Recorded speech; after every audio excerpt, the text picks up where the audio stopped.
Morning. Good morning, Your Honor.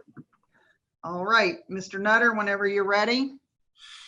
May it please the court, good morning, Your Honors. My name is Brooke Nutter. I represent the appellant in this case, the Roundup, and I would ask to reserve 5 minutes of my time for rebuttal argument. Okay. Thank you. Your Honors, this is a case revolving an attempted purchase of a business called the Roundup between two entities where there was a history of litigation between these two parties, which resulted in an attorney withdrawing from this lawsuit that represented the appellant, the Roundup. After that attorney withdrew, the appellees filed a motion for default judgment.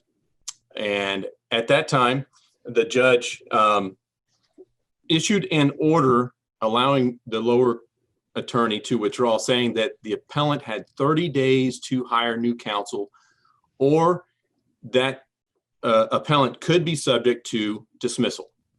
Well, 30 days did pass. That order that was submitted on the withdrawal, wasn't that submitted by your client? It was submitted by my client's former attorney.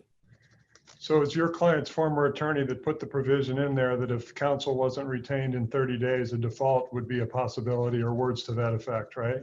Yes, sir. And of course, that motion to withdraw was signed by your client. It was. And as we know now, 56 or so days later, the default was entered. But we have no transcript of that eventuality. So how are we supposed to say the judge abused his discretion when your client submitted the order, the judgment gets entered, and we have no record of what it was even addressed at the default hearing? That is exactly the point, because the case law says that there must be an express written finding of fact supporting the conclusion that the failure to obey the court order demonstrated willful or deliberate disregard. And that— well, there's also case law that says that you can't just do nothing, right? I mean, you have to file a motion to clarify the order or determine what, if there's a problem with the order, you have options available to object to the wording of the final judgment, none of which were exercised. That is correct. At that time, the Roundup was unrepresented, and more than 15 days elapsed before another attorney, the same attorney that represented the Roundup before, had entered a new appearance. So and all there he was did no was action. he filed a notice of appeal. Well, what happened, I believe, Judge, was I think 17 days elapsed. Mr. Miranda, the attorney that represented the Roundup originally, entered an appearance to try to get a stay entered. And after that time, I believe an appeal was filed at that time. That's correct. So during that period of time where there could have been a rehearing requested or something done, the appellant, the Roundup, was unrepresented. And at that time, the order had already been issued by the trial court judge that had no express findings whatsoever of the willful or deliberate disregard on behalf of the Roundup. And what's interesting is, on this hearing on the motion for default judgment, the owner of the bar, Mr. Sean Bittman, appeared. He was at that hearing. Mr. Bittman was well aware of all of this, having signed the motion to withdraw, having appeared at the default hearing. Yes. Having understood that if he didn't have a lawyer come on board within 30 days, there might be a problem with the default. None of this caught him by surprise. Based on the factual record that you have before us, all you can go on is what is before you. The consent signed by the client saying, yes, I'm going to allow my attorney to withdraw, and the fact that he was at the hearing. Now, Right. Unfortunately, there is no transcript of the hearing, so we don't know what was asked of Mr. Bittman, why he had an explanation, if he had any explanation as to why he didn't hire new counsel, or what prevented him from hiring new counsel. And those things would be important to show a willfulness or deliberate disregard in failing to hire new counsel. Well, neither he nor any lawyer came in and tried to get a continuance or get any more time on this final judgment hearing. Correct. I mean, I just don't see how you can put your head in the sand and then come up here and say, we want this set aside, having availed of none of the opportunities to try to do something about it below. I think if he had not shown up to that hearing on the default, then your position, that argument may hold more sand, Your Honor, but the fact that he showed up to the hearing shows he's doing just the opposite. He's not actually sticking his head in the sand. He's going, okay, I need to attend this hearing and I need to do what I have to do. We don't know why he failed to hire new counsel. That is lacking in the record. And I think that is absolutely. Well, isn't that your problem if the record is deficient in that regard? No, based on the case law, based on the second DCA cases, that we have a case that just came out that the appellees filed a supplemental authority, and that is the Deutsche Bank case versus Bennett, 291 Southern 3rd, 605, heard and decided March 13th, 2020. The law is there must be express written findings of fact supporting the conclusion that the failure to obey the court ordered demonstrated willful or deliberate disregard. And because of the fact that we have a pro se litigant, I think that should be even a heightened standard, because you have someone who's not versed in the law, who is showing up and attempting to go to a hearing unrepresented when the roundup must be represented by counsel because it's an LLC. It shows the complete opposite of a willfulness. He didn't know what to do. I mean, there is no record to. Well, he had 56 days to figure it out. That is true, and we don't know what happened during that time, Judge. That's what. Well, we do know what did not happen. An attorney True. Making any sort of argument on behalf of your client. That is absolutely true. Or apparently no lawyer being contacted, or no effort whatsoever being taken to object to the judgment or try to get more time to address the situation. Those facts we don't know, and that's what I think is lacking in the judge's order. All we know is that no. So I understand where you're coming from as far as your criticism of what ends up in the final judgment. I'll ask your opposing counsel to talk about some of the case law that applies, the Shellwell case, the Stubbs case, et cetera. But anyway, I got your argument. I understand what you're saying. And Judge, let me remind you that there was a motion for summary judgment filed on behalf of the roundup that was still pending at the time that the judge entered a default against the roundup. So there was still active litigation. There were still things that needed to be done. And there were a host of things that could have been done short of dismissal to allow Mr. Bittman more time, either to explain or to hire new counsel, whether that be financial reasons. Well, we don't even know if he asked for more time, do we? We don't. It's not clear on the record. And that, again, is something that needed to be addressed in the court. What is clear on the record, there's nothing in the record indicating he asked for more time. That is correct. All we know is before the depositions were about to be taken, Mr. Miranda withdrew from the case. A day before, I believe, Judge, that deposition was to take place, Mr. Miranda did withdraw. So there is no other record evidence, though, that can be gathered and looked at on the record to determine that there was willful conduct before all of this took place. You can't look back and say, okay, this defendant, the appellant roundup did absolutely nothing in the case, and therefore we're going to go ahead and just issue the default judgment against the roundup because of his past behavior. There is no evidence to even look at that and say the conduct rises to that level. So what you have to do is you've got to look at the order. Because of the fact that there was no record of the proceeding, well, the order itself can articulate the reasons why the judge granted the default. And in this particular case, she didn't do that. All she does is mention that the appellant failed to retain new counsel. And that's not enough based upon. We don't know what she said at the hearing, do we? We don't. It's not part of the record. There was no court reporter. We do have a subsequent hearing that Mr. Miranda filed to try to grant a stay in the proceeding, but there is no factual testimony. There's no testimony that was taken at that time that can be incorporated and look back to see what the trial court's mindset was when she entered that order. So there was mention of Mr. Bittman being at a baseball tournament. That's not record evidence. There's no record evidence to show what he was doing at the time. There's no affidavit on file. There's no testimony taken. So the record is just devoid of any evidence as to why he failed to hire new counsel. And I still am having trouble understanding how that is not his problem here. Well, I think it has created a big problem for him. However, Right. yes. However, looking at the cases and the second DCA case of the Deutsch case and the Colonial case, which is cited, Commonwealth Savings and Loans versus Tubero, which is the Florida Supreme Court case 569 Southern 2nd 1271. This was cited by the Deutsch case, and it basically says the same thing. Express written findings are required in an order. There is case law that says, okay, yes, if there is other conduct on the record, then that can be considered by the appellate court to uphold a dismissal or a default.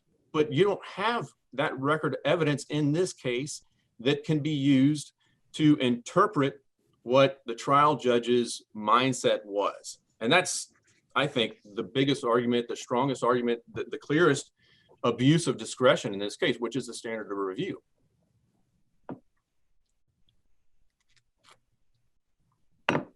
So the fact that Mr. Bittman appeared at the hearing, the fact that he had a motion for summary judgment pending still, shows that he wanted to proceed with this. I think it would be stronger for you if he didn't appear at the default hearing. The fact that he was there indicates that he knew what was happening, and either before, during, or after, he nor any attorney made any effort to get the court to relinquish or clarify the judgment or set it aside or get more time. None of that happened. I think that may be implying what his mindset was. I might tend to be more sympathetic if, you know what, if you came in here and said, gee whiz, they entered this final judgment. We didn't even know. We didn't get notice. Nobody was there. This isn't right. This isn't just. The fact was he was noticed and he did appear. Right. He was noticed by U.S. mail and email, and he appeared because he knew he had to. And so, again, I think it can be interpreted different ways. His appearance at that hearing and what it means. But the way that we are required to interpret it is that the judge abused his discretion, and I'm having a hard time seeing that given these facts. Well, you do have a pro se litigant who has these motions pending, and the court could have taken so many different actions, less just under dismissal. As you know, ultimate sanction is dismissal, which is why the express written findings are required by the second DCA, this court, and the Florida Supreme Court to protect those litigants. And in this case, the judge could have set it for trial, could have struck the motion for summary judgment, could have reset the hearing for an evidentiary hearing to decide whether Bittman was acting with willfulness or deliberate or not. But rather than, this was the first shot after Mr. Miranda had withdrawn, that this judge granted the default against Roundup. And that's just not fair. That's contrary to the case law, and it's contrary to the ultimate goal of allowing cases to proceed on their merits. I mean, that's why we have the Florida Rules of Civil Procedure, and that's what the purpose of them is to foster a smooth flow of justice, not just cut off someone at their legs and say, okay, no more, you can't do any more. So you've got to have the proper things in an order so we can interpret what the trial judge was thinking when she granted that motion for default. And without the written record, I think you have to reverse and remand for further proceedings to determine what those reasons were. All right, sir. Thank you. Ms. LeBret. Good morning. May it please the court. I'm Suzanne LeBret. It is my pleasure and privilege to represent Diamond Horseshoe. We submit that the judgment should be affirmed. There was no abuse of discretion. And I would briefly address, I'm going to start with the case that we cited in the briefs, the Joe Lynn case out of the 5th District. And what that case says, very similar facts, different procedural context. But what that case did was held as a matter of law that a corporation's failure to get counsel or understand the legal consequences of that inaction is not excusable neglect. And the reason for that is that corporations are required to be represented by counsel. This court's acknowledged that principle and expounded on it in Pyrrhic Cove and Nicholson. And if you don't follow the directive to get counsel, then you've made it. And what Jolynn said is when a corporation does that, it makes a conscious decision to participate in those proceedings against the rules and will suffer the consequences of that decision. So I think here, just like the corporations did in Jolynn, Roundup through Bittman, 57 days after the judge told him to get new counsel, made a legal decision of its own to continue in the litigation without the benefit of counsel. That's a deliberate act. He got notice of the hearing. In their brief, they cite some cases, and I agree with Judge Black, that if Mr. Bittman had argued that he had no notice of the hearing and that this sneaked up on him and he didn't have an opportunity to be heard or for Roundup to be heard, that he would have a better argument. For example, the Rice case that he cites in his brief. But that's not what happened. And I'd like to speak to the sufficiency of the order itself. The judge in the order says she finds correctly that Bittman or Roundup consented to withdrawal of Miranda. That order was submitted with the motion. That's what the trial judge found, was that Bittman Roundup had consented to entry of a default, which is what the order on withdrawal said could happen. And also, we have to understand, Mr. Bittman's at the hearing, Roundup's not there. It's not there with counsel. It's not there in any way, shape, or form. The judge can't conduct an evidentiary proceeding or do anything because whatever Roundup did at that hearing through Bittman would be a nullity owing to the lack of counsel. But what the trial judge did make some findings, and she made the findings that she could make in this procedural context and on this record. She said in the judgment, I've reviewed the file. Well, the file shows us that before this hearing, there is a year's worth of Roundup not following the orders and the rules. We could start with Appendix 430 from the appendix to my brief. Motion to compel Roundup to attend the depot. It sets, from paragraphs 19 through 29, set forth a whole litany of things that Roundup neglected and ignored and argued for sanctions. The order that gets entered on that motion reserves ruling on sanctions and specifically says that Roundup has understands that, or she understands that Roundup is not compliant. And Roundup has notice of that order because Miranda got it, and as this court held in Parrot Cove, notice to counsel is notice to the party. Then we get the withdrawal order, which says Roundup must be represented by counsel. Roundup knows that. It has notice of that. If it doesn't, it will be subject to default. It doesn't get counsel. It has another 3 weeks after the 30 days goes by that the motion's on file saying, we're moving for default because you haven't complied with this. Bittman shows up at the hearing, and we know from that the judge had a sufficient evidentiary predicate to make that this supports the equivalent of deliberate disregard for the court's order. And I would suggest that the third district's opinion in Lido is very similar and should control the outcome here. Lastly, Judge Black hit on this point in his questioning. If Roundup, once it suffered this default, it had to do something else in the trial court before it could come to this court and complain that the trial court erred. The Shellswell and Sandhill cases are squarely on point.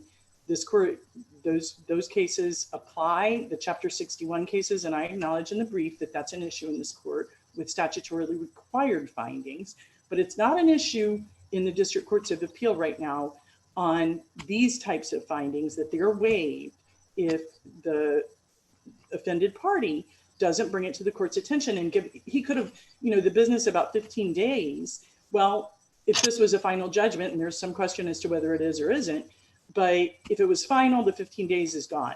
But he could still have moved to vacate.